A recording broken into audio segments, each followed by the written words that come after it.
Hey y'all, I got some shit would need to be said, okay? Now this is part 2 of Nothing But the Facts, right? Talking about my chaotic child custody battle between an ex over my biological kids. And the only reason why I keep saying that is because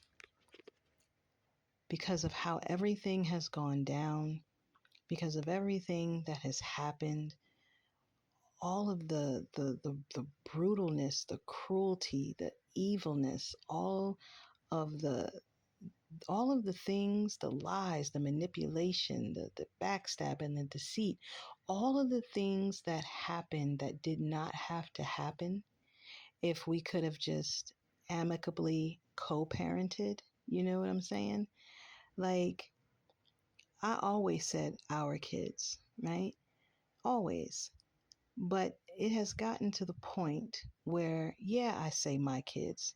First of all, they are my kids. They're my biological kids. They were birthed from my natural eggs. They were birthed from my womb.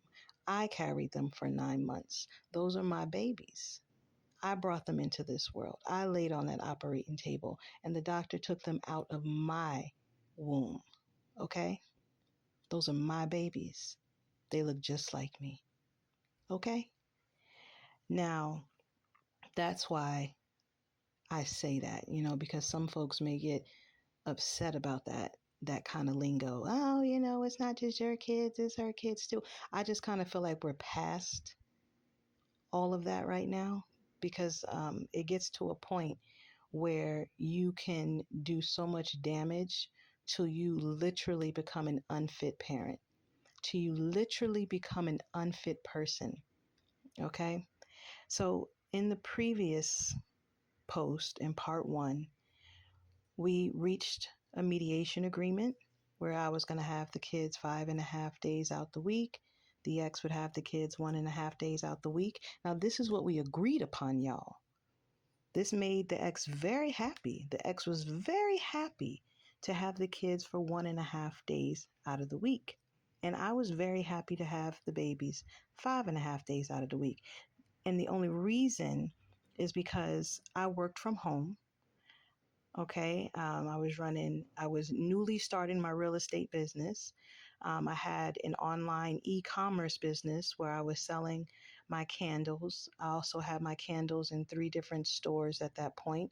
So I was continuing to build my Honey Child's brand while newly investing into my real estate business, right? So a lot of my business I could do from home. And it was like right in the throes of COVID and, me being home with the kids, it just worked out, right? I was always home with the kids anyway. I knew the kids the best, the most, and that's just how it went. So we agreed to the mediation. You guys saw what happened in the previous post. So now in this post, part 3, we have some new revelations, y'all. There's some new revelations because you see the email to the left.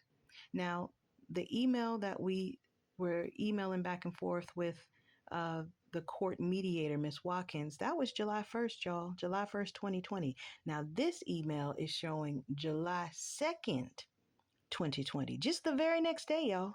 The very next day, the ex combated against the mediation agreement that we took, I think, almost a week to reach. I don't know if it took that long, but it was along the lines of almost a week. We were going back and forth with the mediator.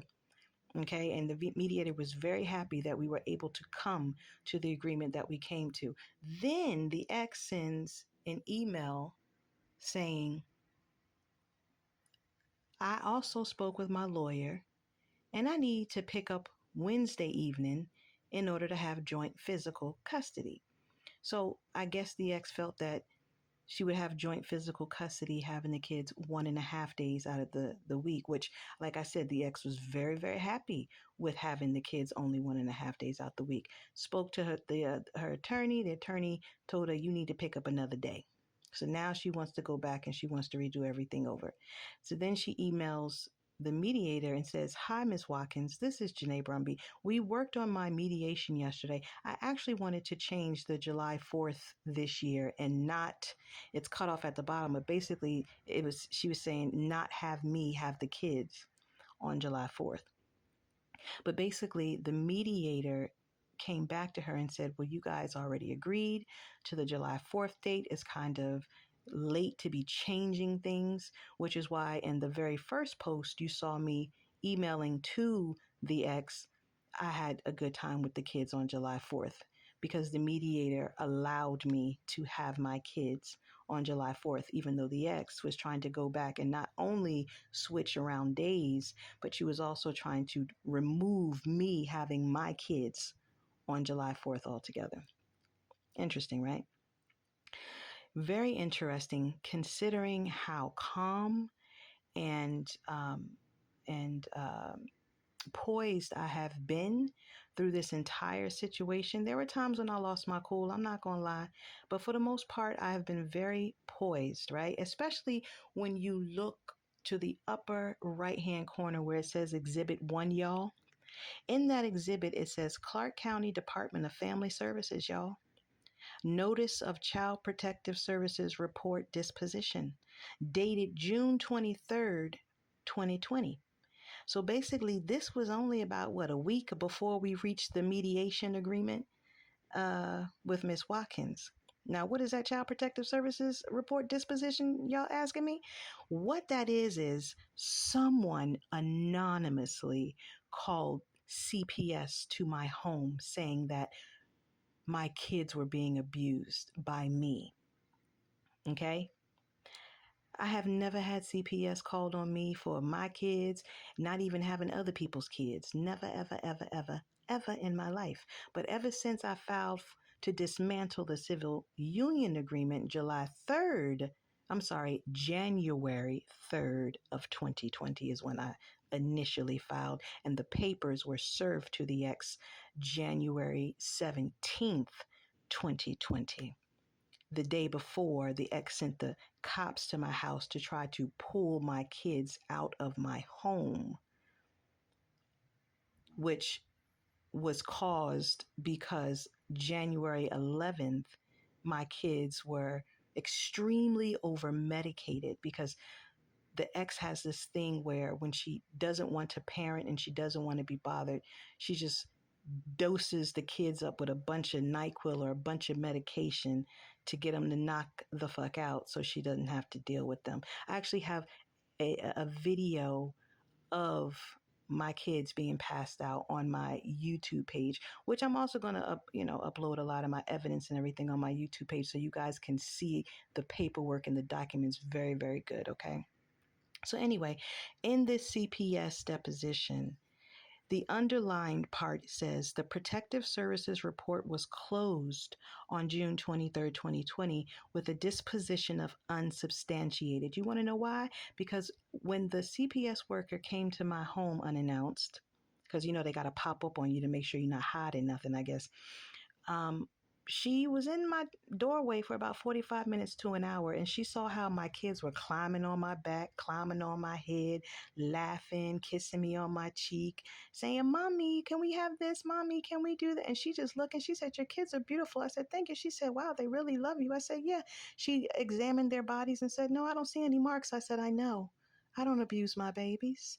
I said, I'm going through a horrible, horrible breakup right now. The ex is pissed because I don't want to stay in this toxic ass relationship. And because of that, now she's using my kids as pawns to hurt me because she's mad. So now to the right lower hand corner, you guys will see paperwork, which is a restraining order against the ex's mother, Brenda Flynn, and the father, Paul Flynn. What is that restraining order all about? And why do I have a restraining order against the ex-in-laws, do you ask?